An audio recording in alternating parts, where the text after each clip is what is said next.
Hi there, and welcome back. I hope that you're doing super well today. I just woke up from a very, very refreshing nap, and I'm just ready to go. I got some books recently, and I thought I could do a little haul. I really enjoy book sounds, always. And I love to talk about things while using them as a prompt for some nice ASMR triggers. I got 3 different books. One is for me, one is for my mom, and one other one is for my spouse. My spouse and my mother have their birthdays coming up. We're doing a combined birthday party, so I thought I would give both of them books for their birthdays this year. Now this, if you like books, you probably know this book. This is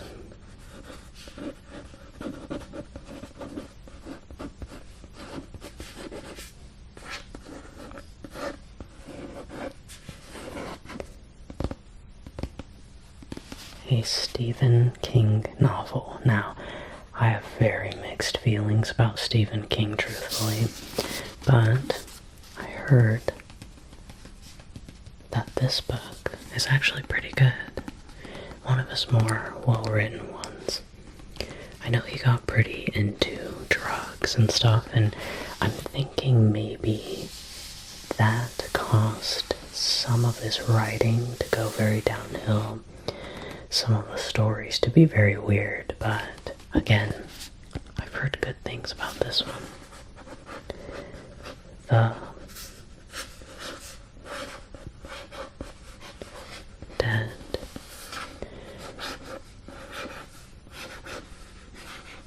Zone. The Dead Zone. I was, per usual, looking in the horror and thriller section, and I was having a really hard time finding something that really stood out to me. And of course, with every horror and thriller section at a bookstore, there was so much Stephen King. So I thought I would look up some reviews, because I haven't read that many Stephen King books. The bits I have read, I never really liked much. I'll try this out. There was only blackness in that universal emptiness, cold limbo. Johnny Smith stayed there a long, long time. When Johnny Smith was 6 years old, head trauma caused by a bad ice skating accident left him with a nasty bruise on his forehead, and from time to time, those hunches, infrequent but accurate snippets of things to come.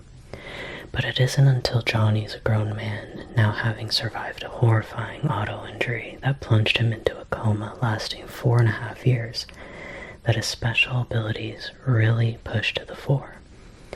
Johnny Smith has come back from the void with an extraordinary gift that becomes his life's curse, presenting visions of what was and what will be for both the innocent and guilty alike. But when he encounters a ruthlessly ambitious and amoral man who promises a terrifying fate for all humanity, Johnny must find a way to prevent a harrowing predestination from becoming reality. Now, I know that there is also a movie based off of this book. I think I've seen that movie, but truthfully, I can't remember much of it, and I would assume that the book is a little more accurate. Obviously, it's the original.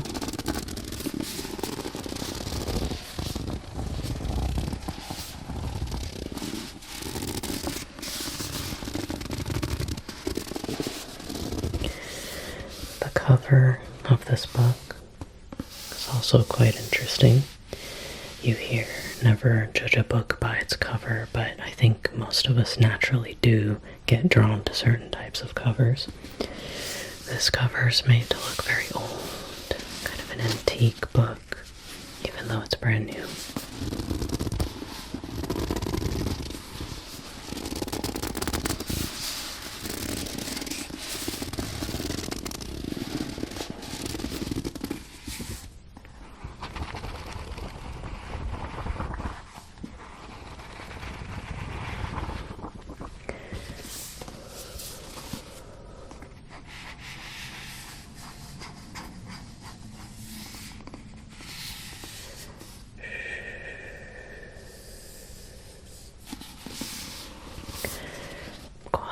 excited to start on that one.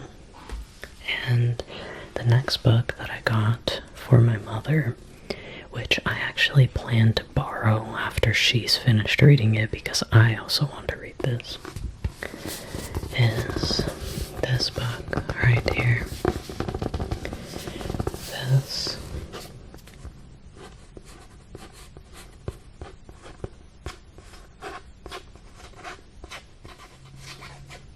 is called Red Rising, and this book is by Pierce Brown. Book 1 of the Red Rising trilogy. The second book is Golden Sun, and the third one is Morning Star. How do you feel about gifting somebody the first book of a trilogy? Do you think that's okay? I did a lot of research and I felt like this is something that my mom would like, so I figured it would be okay.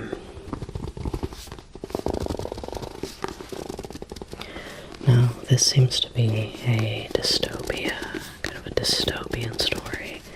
It's always pretty good. It looks like it came out mid-2010, so it's been just a little after a decade or so. Pretty young for a book. His wife was taken, his people enslaved, driven by a longing for justice and the memory of lost love. Darrow will stop at nothing to bring down his enemies, even if he must become one of them to do so. That's very interesting. It doesn't actually say too much about the story itself, but I believe it takes place on Mars. I think it's a kind of a sci-fi thing. We do have a very lovely map here. I always love books that have its own map. I love just looking at the mountains, looking at any rivers, any monuments, special spots.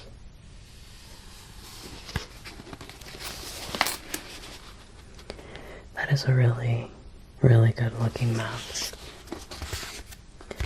Red Rising. So, I was kind of seeing reviews online of people kind of relating it to the Hunger Games in a way, but hopefully it's different enough. I was kind of at the peak demographics when Hunger Games came out, the peak target audience, because I was a preteen maybe when Hunger Games came out.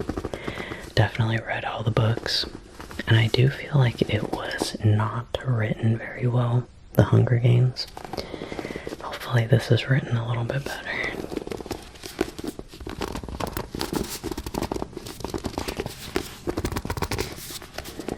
Red Rising.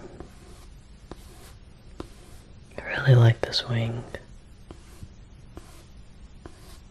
So flowy.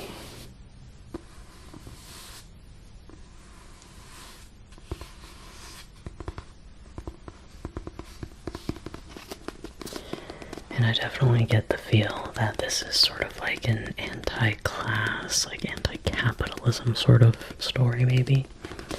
Especially like Red Rising. To me that kind of seems like communism, but yeah, we'll have to see how it is.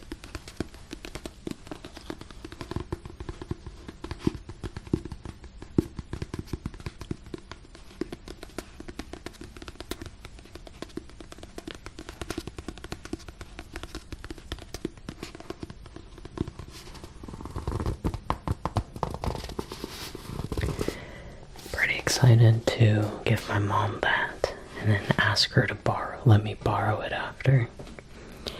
And finally, my last book, very different from my other books that I got.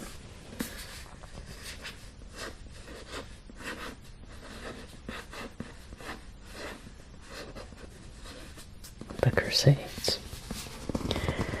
Now, we're getting into world history here. This one is for my spouse, and I might read it too. I actually graduated with a degree in international relations, And I did take quite a few history classes as well as modern, what's going on right now. But I think we can always learn from history. It's very interesting to learn about it, see the pros and the cons of different events. So I'll probably eventually try to read this one too. Although I prefer fiction. I read so much nonfiction in college that I think I'm kind of tired of it. And now I very much so gravitate towards fiction now.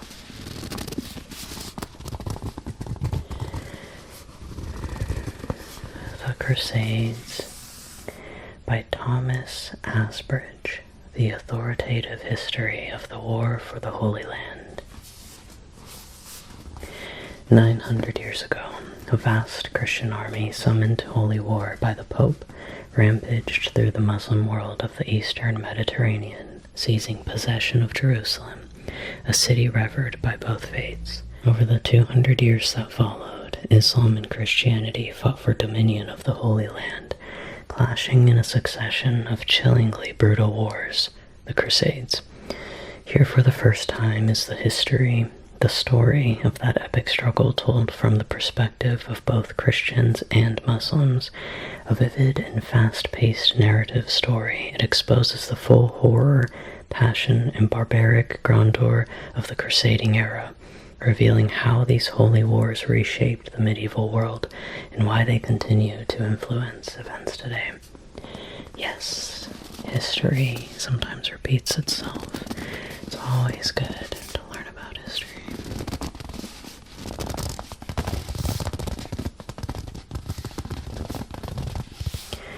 It looks like this writer did a good job.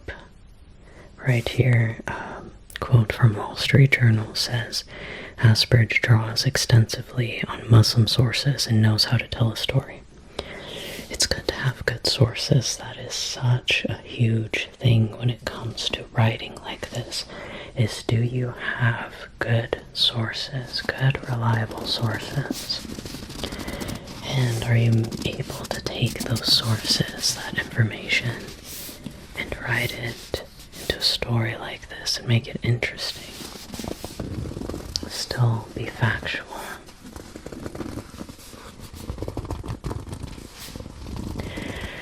I didn't really know that it exposes the full horror of the Crusades. While I was in college and a job, a career that I had for a little while, definitely exposed me to a lot of horrors, reading so much about wars around the world and terrorism and all of that. So I'm not super into that anymore. I never was into it, but I always educated myself on it, and now I'm like, it stresses me out too much. But since this was long enough ago, I might be able to go through stuff like this again.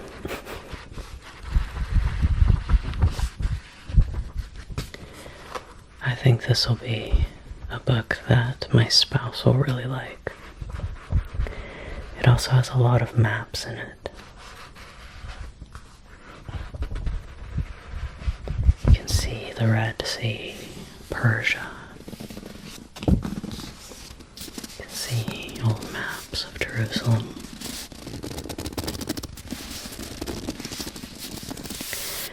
This should be an interesting one.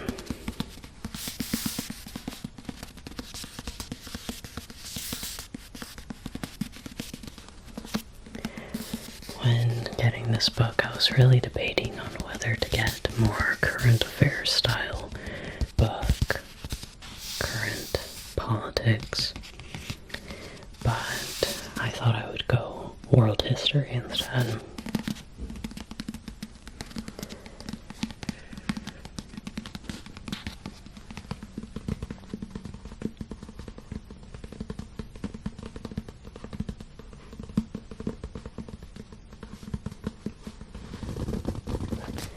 So those were the 3 books that I got recently through my little book haul. Definitely let me know if you've read any of these. I feel like a lot of viewers will have probably read like the Red Rising book. Red Red Rising here, just because if you were in that age group in the mid-2010s, I think you would have really been into it, you know. And if you have any recommendations on good horror or thriller novels, definitely let me know, because I don't want to keep reading Stephen King books. So, thank you so much for watching today. I really appreciate it. And I'll see you again tomorrow. Have a good night.